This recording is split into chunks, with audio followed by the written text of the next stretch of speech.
At dahil naumpisahan na rin natin mga boss ang ating pagbablog, kaya ituloy-tuloy na natin to mga boss. Ngayong araw mga boss, samahan niyo ako dahil bibili pala tayo ngayon ng gamit para sa ating pagbablog.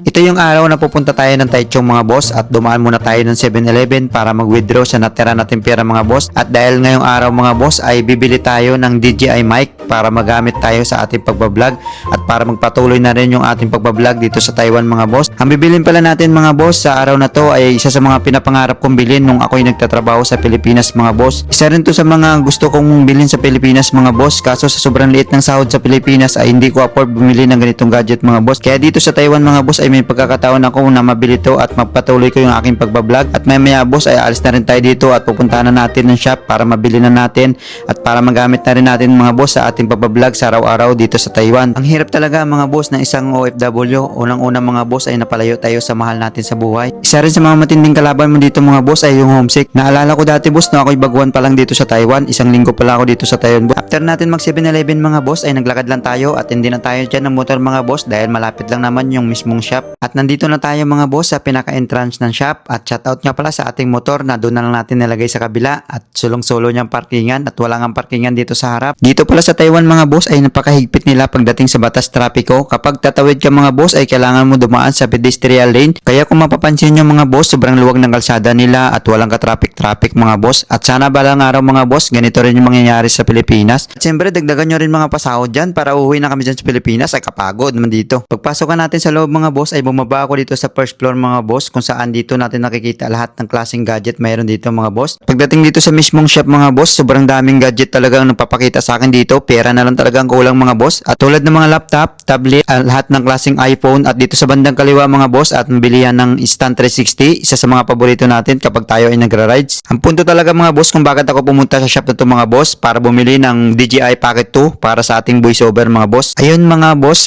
dito na tayo bibili ng ating Pocket 2 na DJI. Marami dito naka-display ng mga iba-ibang klaseng gadget. At mayroon na tayo napusuan dito mga boss. Ang napili nga pala natin mga boss ay ang Pocket 2. Kaya mga boss, ipapakita na natin kung paano natin i-unboxing yung ating nabili na Pocket 2. Ito yung time na gusto ko i-unboxing sana mga boss. Kaso si ate gusto niya talaga ibalutin. At sumayo-sayo pa nga siya dito mga boss. Tingnan nyo naman boss, nagsama sa ating vlog. Shoutout sa iyo ate. At ito na yung i-unboxing natin mga boss.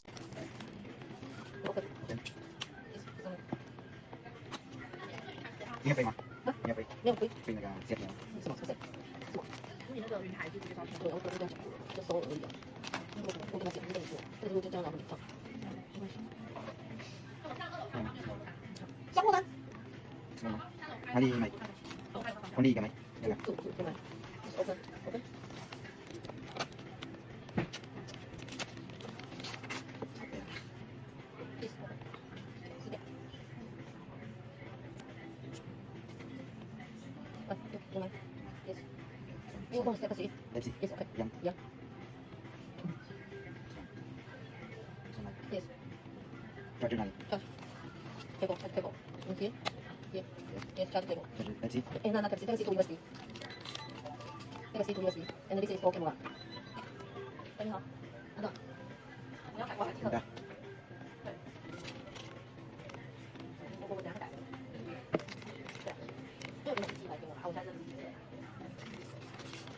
对啊。等会儿再吧，我再。 Okay, pango nag-aanis. Yung nagapango. Finally mga boss ay natapos na rin yung ating unboxing at shoutout pa rin kay ate at natuluyan mo na binalot yung ating binili. Hanggang dito na lang yung vlog natin mga boss at sa gusto magpa-shoutout dyan, comment lang kayo sa baba mga boss para shoutout ko kayo sa mga next vlog natin. At dahil wala pa tayong tulog mga boss, kaya tingnan mo naman yung tsura natin dito mga boss ay sobrang haggard natin. Tayo ay galing panggabi mga boss, kaya uwing-uwi na tayo sa oras na ito mga boss.